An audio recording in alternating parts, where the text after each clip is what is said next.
Hello అండి. Hello అండి. మీ పేరు? అనిత. అనిత. సో ఏ కాంపిటేటివ్ ఎగ్జామ్ ప్రిపేర్ అవుతున్నారు? పర్టిక్యులర్గా అయితే గ్రూప్ 2, ఓకే.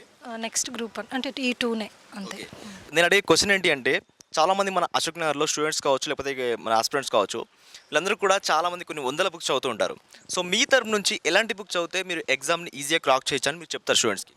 యాక్చువల్గా నా పర్సనల్ పాయింట్ ఆఫ్ వ్యూ ఏంటంటే డైలీ ఫస్ట్ పేపర్ చదవాలి, అవి నోట్స్ ప్రిపేర్ చేసుకోవాలి, నెక్స్ట్ మంత్లీ తీసుకొని దానికి కంపేర్ చేసుకుంటూ మనం ఏదైనా మిస్ అయ్యామో దానికి యాడ్ చేసుకుంటూ మన ఓన్ ప్రిపరేషన్ నోట్స్ ఉంటేనే మనకు సక్సెస్ రేట్ అనేది ఎక్కువ ఉంటుంది. సో టోటల్గా మన ఓన్ ప్రిపరేషన్ ఉంటేనే మనం జాబ్ క్రాక్ చేయొచ్చు అంటున్నారు, అంటే 100%గా. సో ఇంతకుముందు మీరు ఎగ్జామ్ రాయడం జరిగిందా, కంప్యూటర్ ఎగ్జామ్? నేను ఇప్పుడు ప్రెజెంట్ కానిస్టేబుల్ని. ఓకే. ప్రజెంట్ మనం కానిస్టేబుల్తో మాట్లాడుతున్నాము.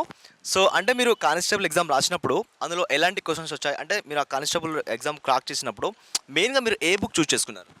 యాక్చువల్గా సేమ్ అప్పుడు కూడా ఇదే స్ట్రాటజీ ఫాలో అయ్యాను నేను. మోస్ట్లీ ఎప్పుడైనా కూడా కరెంట్ అఫైర్స్ అనేది స్టాటిక్ ప్లస్ డైనమిక్తో క్వశ్చన్స్ ఫ్రేమ్ చేస్తారు. సో స్టాటిక్ అనేది మనకు తెలిసినప్పుడే డైనమిక్ దాని మీద క్వశ్చన్స్ ఎలా ఫ్రేమ్ చేస్తున్నారో మనకు తెలుస్తుంది.